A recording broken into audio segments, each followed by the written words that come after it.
Welcome to the news update for July 11th. Now, the President of the United States, Donald Trump, is in Europe trying to get the Europeans to pay their fair share to NATO. And remember, the United States knowingly and legally elected a New York landlord as their president.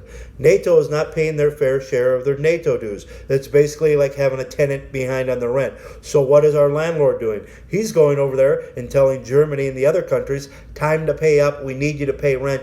Or guess what, maybe we don't need NATO. And if the Europeans don't take NATO seriously enough to pay 2% when we're paying 4%, then maybe we don't need NATO. And putting that fear of the loss of NATO in their rear end is what will get them to pay up. It's like if the landlord said that he would never ever evict you, why would you ever pay your rent? You have to be scared of being evicted in order to pay your rent. And that's exactly what Donald Trump is over there doing. He's putting a little fear in their rear ends.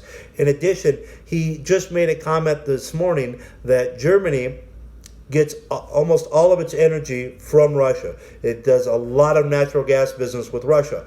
On the other hand, the United States exports natural gas now. The Europeans could be buying American natural gas. Given the fact we pay to support their national security, they should be buying gas from us, not the people we're paying to protect them from. So they're buying cheap Russian natural gas when they could be buying American natural gas, which would help offset the fact that they can't or won't pay what they're supposed to for NATO.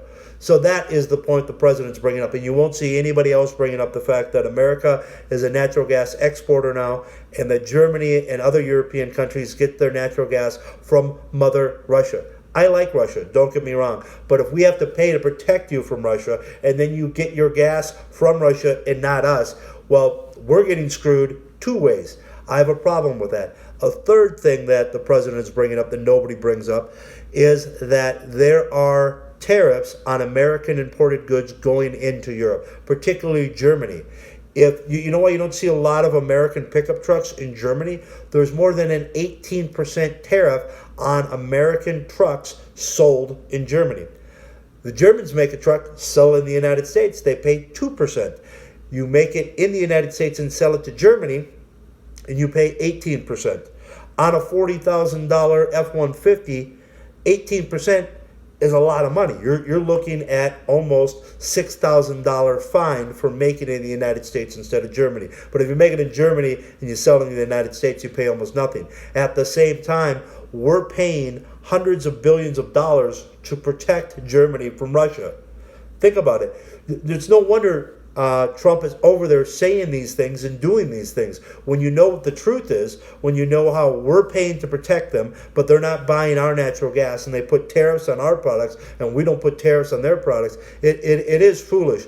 And I don't blame the Germans that we've allowed ourselves to be the world's doormat while paying the bill for a long time. But we specifically elected a New York landlord to put an end to us getting taken advantage of. And the media rips them and says all these negative things about them, but they never say the other side. They don't talk about the German tariffs. They don't talk about how Germany doesn't pay its fair share in NATO, even though it has the money. They don't talk about how the Germans buy Russian natural gas instead of American natural gas, and how the Germans find the manufacturing of American goods, and we don't do it to the Germans. But the only way to get the Germans to stop is to find the Germans, and that's what we're going to do. I'm Tim with Tim's TV. That is your NATO summit update. Thank you.